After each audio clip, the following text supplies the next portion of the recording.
Bonjour à tous, avant de démarrer cette vidéo, je voudrais simplement préciser qu'elle s'adresse à ceux qui s'intéressent à l'immigration québécoise et plus particulièrement au CSQ via le PEC. Pour faire une légère présentation, je m'appelle Kevin, j'ai 25 ans et je suis arrivé au Canada il y a 2 ans et demi. Je suis arrivé avec un PVT, programme vacances-travail, qui s'est suivi d'un permis fermé qui va durer 2 ans.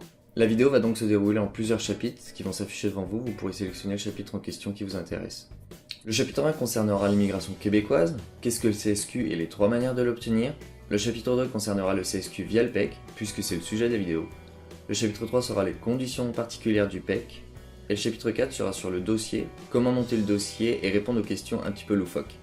Quant au chapitre 5, ce sera tout simplement avec un CSQ régulier ou PEC, où c'est que je peux aller dans le Québec.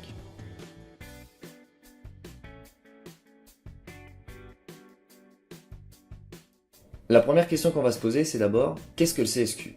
Le CSQ, c'est le certificat de sélection du Québec. Pour pouvoir immigrer au Canada, une province doit d'abord vous accepter. Ici, on parle du Québec, donc du CSQ. Vous allez avoir 3 manières différentes d'obtenir votre CSQ. La première, vous n'êtes jamais venu au Québec, voire même au Canada de votre vie. Vous pouvez quand même postuler au CSQ régulier. Selon votre âge, votre expérience professionnelle, votre situation familiale et vos diplômes, un barème de points va s'établir. S'il s'avère que vous avez un minimum de points, voire plus, vous allez pouvoir postuler au CSQ régulier. L'inscription va se faire sur le site Mon Projet Québec, c'est un portail virtuel où vous allez pouvoir déposer votre dossier. Le dossier est très consistant, il coûte 785 $ depuis le 1er janvier 2018 et les délais sont d'environ 1 an. Gros inconvénient, vous avez une seule date uniquement dans l'année pour envoyer votre dossier et tout ça avec des places limitées, c'est-à-dire un quota. La deuxième possibilité, vous êtes déjà travailleur temporaire sur le sol québécois, c'est-à-dire avec un JP ou un PVT par exemple. Vous pouvez postuler au CSQ régulier. Toujours à partir du site Mon Projet Québec, le portail virtuel dont je vous parlais précédemment, vous allez pouvoir envoyer votre dossier, toujours consistant, il vous coûtera également 785 $, les délais sont également d'1 an, cependant aucune place limite ni de date précise dans l'année, vous pouvez envoyer votre dossier à n'importe quel moment. La troisième et dernière possibilité est le CSQ via le PEC, plus communément appelé le PEC. En tant que travailleur temporaire, si vous avez travaillé 12 mois avec votre employeur, vous allez pouvoir postuler au PEC. On va parler des conditions et des critères dans le chapitre suivant. Mais dans tout ça, à quoi sert le CSQ, qu'il soit régulier ou via le PEC ? Avant toute chose, le CSQ n'est pas un visa ni un permis de travail, il ne vous permet pas d'immigrer au Canada. Le CSQ va vous permettre d'entreprendre vos démarches vers la résidence permanente en tant que travailleur qualifié du Québec. Vous pouvez également demander un permis de travail fermé avec votre employeur.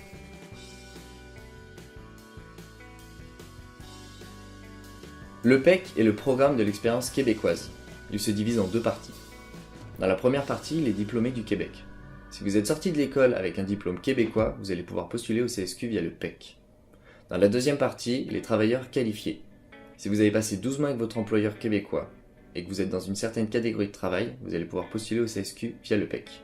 La différence avec le CSQ régulier est que votre vie professionnelle et familiale ne va pas être jaugée sur un barème de points. Le CSQ PEC va s'intéresser avant tout au métier que vous exercez au Québec depuis les 12 derniers mois. Le dossier est beaucoup plus léger, il coûte toujours 785 $ depuis le 1er janvier 2018, mais il faut seulement 20 jours ouvrables pour l'obtenir. Pour le chapitre 3 et 4, on va directement accéder au site du ministère de l'immigration québécoise. Ça nous permettra de voir les conditions réelles sur le site officiel. On se retrouve donc sur le site du ministère de l'Immigration, de la Diversité et de l'Inclusion au Québec sur la page Conditions et marches à suivre. Je vais vous expliquer en quelques mots quelles sont les différentes conditions, ça va aller très vite. Les 3 premières sont assez évidentes. La première, avoir l'intention de vous établir au Québec pour y occuper un emploi, c'est vraiment évident. La deuxième, avoir séjourné temporairement au Québec et en respectant les conditions de votre séjour, c'est-à-dire votre PVT, votre JP, vous devez avoir respecté les conditions qui sont écrites dessus. La troisième, être légalement au Québec lorsque vous présentez votre demande, c'est logique, vous devez être au Québec lorsque vous allez envoyer votre dossier. Le critère suivant, avoir occupé un emploi à temps plein de niveau cadre, professionnel ou technique pendant au moins 12 des 24 mois précédant la présentation de votre demande. Ça paraît un petit peu technique, tout ce que vous devez retenir, c'est que vous devez avoir travaillé au moins 12 mois dans votre emploi actuel pour pouvoir postuler au PEC. Je vais vous expliquer pourquoi dans le critère suivant. La condition suivante est tout simplement le point névralgique du PEC, c'est-à-dire occuper un emploi à temps plein de niveau 4 professionnel ou technique, c'est-à-dire niveau 0 A ou B selon la classification nationale des professions au moment de la présentation de votre demande. Mais alors qu'est-ce que ça veut dire ?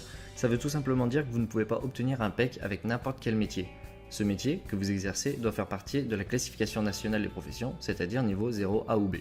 La question qu'on va se poser, c'est comment savoir si mon métier est dans cette catégorie ou non. On va donc avoir besoin de 2 pages officielles du gouvernement du Canada pour savoir si oui ou non le métier qu'on exerce est admissible au PEC. Ces 2 pages peuvent être trouvées facilement sur Google en tapant Classification nationale des professions 2016 et ce sont les 2 premiers liens les plus importants. La première page s'appelle Bienvenue à la classification nationale des professions et la deuxième Trouver la CNP que je vous expliquerai plus tard. Je vais prendre un exemple très simple, vous êtes plombier, vous voulez savoir quelle est votre CNP, c'est-à-dire la classification nationale des professions. Vous tapez donc plombier dans la barre de recherche et vous allez avoir toute une série de métiers qui concernent de près ou de loin la plomberie. On se retrouve avec 3 catégories, les entrepreneurs, les plombiers-plombières et les aides de soutien des métiers et manœuvres de construction. En bleu, vous avez les appellations officielles du Canada et en dessous, vous avez les appellations plus courantes que vous pouvez notamment trouver sur votre bulletin de salaire. Je vais faire un autre exemple qui va confirmer le tout. Je suis plombier-plombière dans la marine, donc là, juste ici. Mon CNP, donc le 7251 plombier-plombière. Je vais sur la deuxième page, tout en bas, et là je vais écrire 7251. Je me retrouve avec plombier-plombière et la catégorie CB. Je reviens sur le site du ministère, on nous disait que pour postuler au PEC, il fallait que je sois dans la catégorie 0A ou B. Plombier, je suis catégorie P, donc je peux postuler au PEC. On revient au critère suivant, démontrer une connaissance du français oral de niveau intermédiaire avancé. Que vous soyez français, belge ou juste francophone, vous devrez prouver que vous parlez français. Condition suivante, vous engagez à subvenir à vos besoins et le cas échéant à votre époux, au conjoint de fait, vos enfants, etc. Le tarif est écrit dans le dossier, on va en parler dans le chapitre suivant. Et dernière condition, avoir au moins 18 ans et détenir un passeport valide. Facile. On vient donc de voir ici toutes les conditions nécessaires pour obtenir le PEC. Vous pouvez désormais savoir si oui ou non vous êtes éligible. Avant de passer au chapitre suivant, je vais vous envoyer un lien qui concerne la classification nationale des professions, qui est tout simplement un tableau qui résume tous les métiers au Canada et surtout dans quelle catégorie ils se trouvent. Dans la colonne du haut, vous avez les différents secteurs d'activité et dans la ligne ici, vous avez toutes les catégories. Pour le PEC, je vous le rappelle, ce sont la catégorie 0, A et B. Vous pouvez trouver plus bas la C qui malheureusement ne nous concerne pas, mais ce tableau va en fait résumer tous les métiers et donc toutes les catégories. Si je reprends l'exemple de tout à l'heure avec plombier-plombière, c'était 7251, donc juste ici, plombier-plombière, 7250, je suis bien dans la catégorie B qui est notée juste là. En fait, pour résumer, toutes les catégories et métiers qui se trouvent ici, jusque là, peuvent être éligibles au PEC. Tous ces liens, évidemment, je vous les laisse à la fin du chapitre, à la fin de la vidéo et dans la description.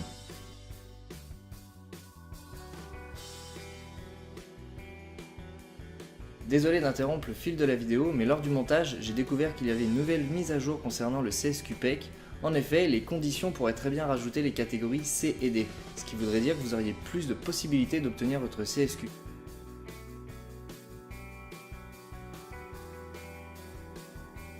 On arrive donc au chapitre le plus important et le plus difficile, c'est-à-dire le montage du dossier pour le PEC. Avant de commencer, je voudrais vous présenter le site pvtiste.net qui est tout simplement une encyclopédie pour tous les PVT dans le monde. Vous pouvez y retrouver des tutoriels différents dans chaque pays et pour chaque étape, notamment celui qui nous intéresse, tutoriel Obtenir son CSQ par le PEC. En descendant, vous constaterez que vous avez tous les détails sur le CSQ PEC, en particulier le remplissage du formulaire A0520IF. Ceci est le formulaire pour le PEC. En cliquant dessus, vous allez vite remarquer que c'est un tutoriel très bien détaillé sur chaque case à remplir dans le formulaire. J'aime dire qu'avec le site PVTiste, vous trouverez 90% des réponses à vos questions.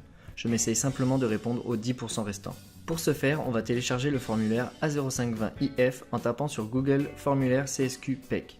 C'est le premier lien et vous pouvez constater que c'est bien le 0520IF ici et ici. Vous cliquez dessus et vous le téléchargez sur votre ordinateur. Ensuite, vous l'ouvrez et vous arriverez sur cette page-là. Les 4 premières pages concernent simplement la marche à suivre et les points importants dans le formulaire. Je vous conseille de les lire attentivement et même de les relire encore une fois. Arrivé sur la 5e page, on est donc sur la partie 1 du remplissage du formulaire lui-même. Vous verrez que vous pourrez enregistrer vos données directement dans le PDF et même le fermer sans perdre vos informations.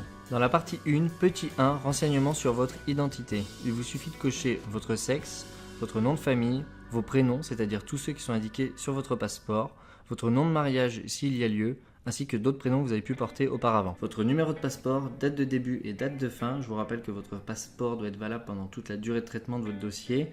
Votre citoyenneté, la date de naissance, le lieu de naissance. Pour la case province ou état, concernant les Français, vous n'avez rien besoin de noter puisqu'il n'y a ni province ni état en France. Et ensuite, le pays ou territoire de naissance. Je vous donne un exemple très simple. Monsieur Dupont, Claude Jean-David, il a 3 prénoms qui ont été espacés par un espace informatique, tout simplement. Et dans la case province ou état, j'ai écrit sans objet. Tout simplement pour dire à celui qui va lire mon dossier que j'ai bien répondu à la question. On a des rumeurs qui disent que si on ne met rien, il se peut que le dossier revienne chez nous en disant qu'il va être en cours de refus si on ne répond pas à la question. Petit 3, adresse du domicile. Vous devez normalement être domicilié au Québec puisque pour obtenir un PEC, il faut être au Québec. N'oubliez pas votre courriel, il se peut que parfois il vous contacte par mail. Et surtout, écrivez bien votre adresse, c'est là que vous allez recevoir tous vos papiers, notamment la fameuse acceptation.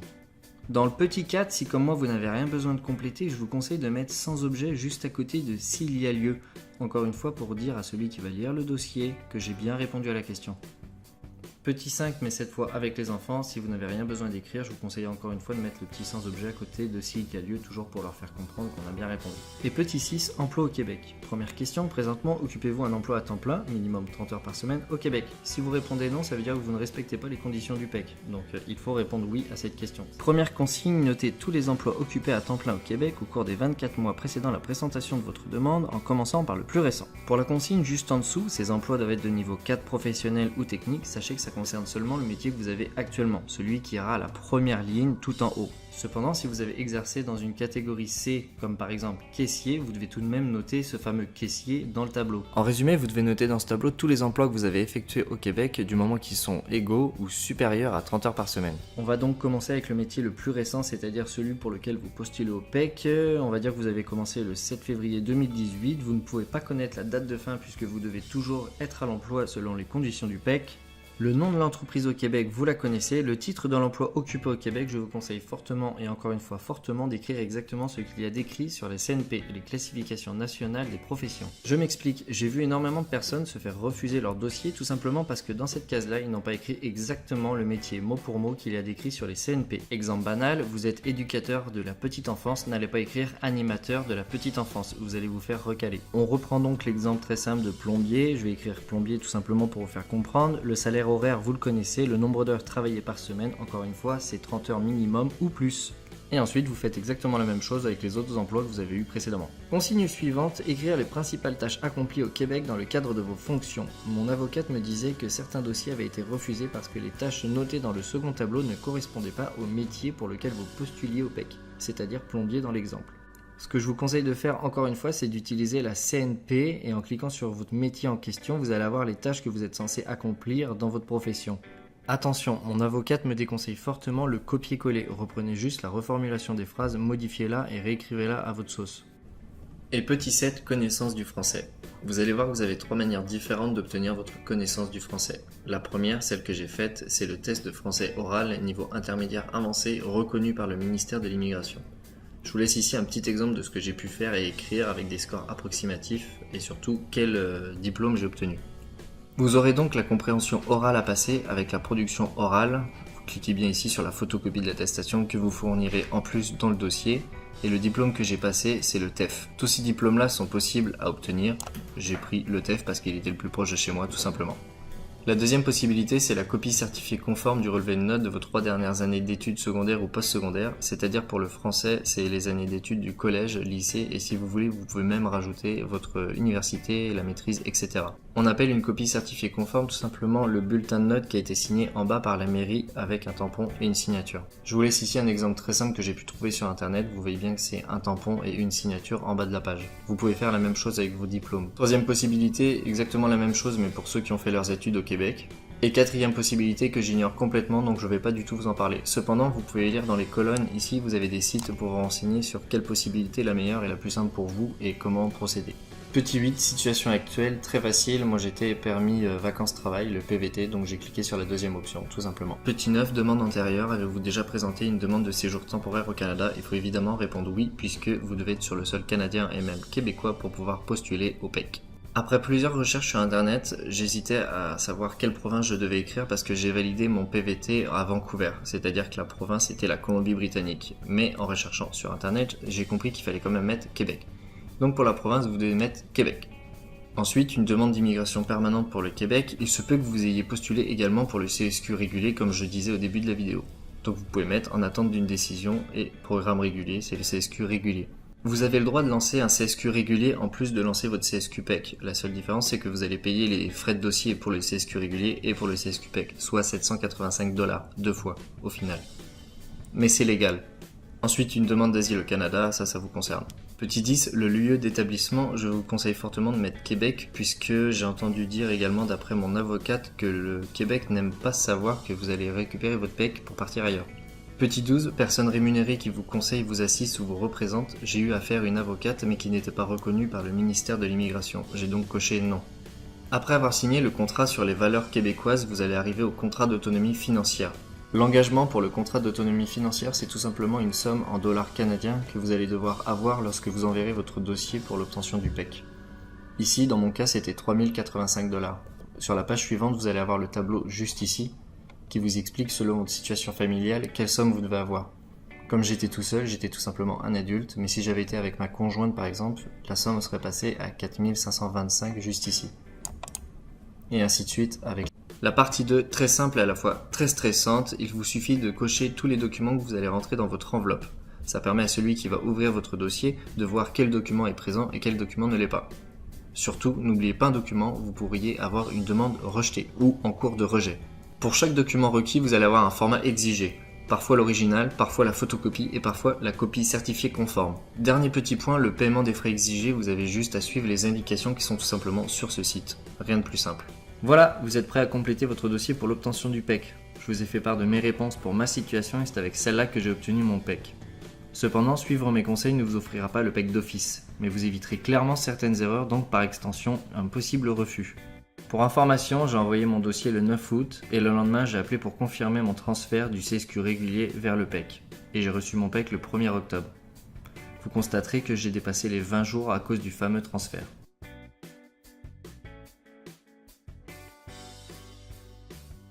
Vous venez d'obtenir votre CSQ via le PEC ? Félicitations.